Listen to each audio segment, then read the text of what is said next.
recently on a job that involved potable water, correct? Can you give me some details on that? Sure. There were multiple joints leaking, so there was an obvious chance of possible sinkholes forming, and they carried potable water, so also a prospect of contamination. So we went in and installed 7 seals on those joints.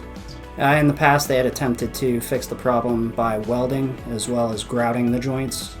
And they had detected leaks after the fact, and then we just installed directly over the previous repair. That's correct. They had detected leaks previously, so we went in and installed our 7 seals directly over their repairs.